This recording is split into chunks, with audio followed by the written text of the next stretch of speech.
প্রিয় বন্ধুরা, আসসালামু আলাইকুম। আশা করি আল্লাহর অশেষ মেহেরবানিতে সকলেই ভালো আছেন। বন্ধুরা, কম্পিউটারে এমন কিছু চমৎকার টিপস আছে যেগুলোর মধ্যে কিছু কিছু টিপস আছে যেগুলো আমাদের কম্পিউটারের কাজের গতি বৃদ্ধি করতে সহায়তা করে। ঠিক তেমনি একটি টিপস নিয়ে আজকের এই ভিডিওতে দেখতে পাবেন। ফাইল ওপেন না করেই ফাইলের ভিতরে কি লেখা আছে সেগুলো শো করানোর পদ্ধতি। শুরুতেই আপনাদের কাছে ছোট্ট একটি রিকোয়েস্ট, আমার এই চ্যানেলে এখন পর্যন্ত সাবস্ক্রাইব করে না থাকলে অবশ্যই সাবস্ক্রাইব করবেন এবং নিত্য নতুন ভিডিও সবার আগে পাওয়ার জন্য অবশ্যই নোটিফিকেশান অল করে দিয়ে রাখবেন। আর যারা সাবস্ক্রাইব করেছেন তাদের জন্য রইল অসংখ্য ধন্যবাদ। বন্ধুরা, ধরুন কোনো একটি প্রয়োজনীয় ডকুমেন্ট ওপেন করে আপনি কাজ করতে চাচ্ছেন। ফাইলটির নাম হয়তো আপনার স্মরণ নেই। সেক্ষেত্রে কোনো একটি ফোল্ডারের ভিতরে প্রবেশ করে একটি একটি করে ফাইল ওপেন করে সে কাজের বিষয়বস্তু বা টেক্সটগুলো দেখে দেখে তারপর ওপেন করে কাজ করতে হয়। আর প্রতিটি ফাইল ওপেন করে দেখে নিতে অনেক সময়েরও অপচয় হয়।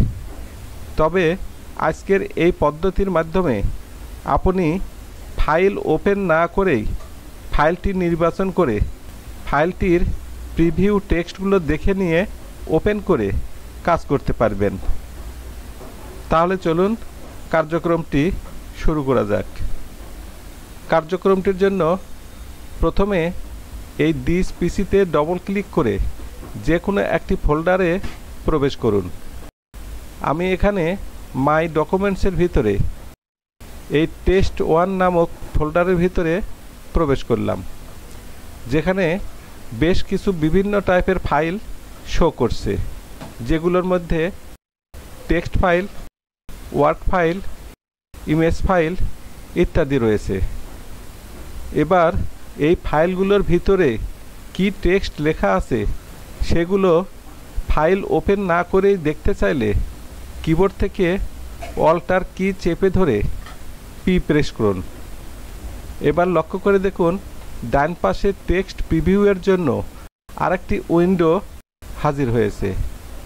এবার বাম পাশের এই ফোল্ডারের ভিতর থেকে যে ফাইলটির উপরে আপনি একটি ক্লিক করবেন সেই ফাইলটির ভিতরে কি টেক্সট লেখা আছে সেগুলো দেখতে পাবেন এবং এই প্রিভিউ দেখে আপনার প্রয়োজনীয় ফাইলটি নির্বাচন করে ডবল ক্লিক করে ওপেন করে কাজ করতে পারবেন এবং কাজ শেষে পরবর্তীতে এই কমান্ডটি বাতিল করতে চাইলে আবারও কিবোর্ড থেকে অল্টার কি চেপে ধরে পি প্রেস করুন।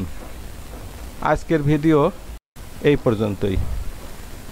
বন্ধুরা, এতক্ষণ এই ভিডিওতে ফাইল ওপেন না করেই ফাইলের ভিতরে কি লেখা আছে সেটা শো করানোর পদ্ধতি দেখানো হলো। আমি আশা করি ভিডিওটির কার্যক্রম আপনাদের অনেক উপকারে লাগবে। পরিশেষে আপনাদের কাছে বলতে চাই, ভিডিওটির কার্যক্রম যদি আপনাদের উপকারে লাগে বা ভালো লাগে তাহলে অবশ্যই সাবস্ক্রাইব করবেন, লাইক দিবেন, শেয়ার এবং কমেন্টস করবেন। ধন্যবাদ।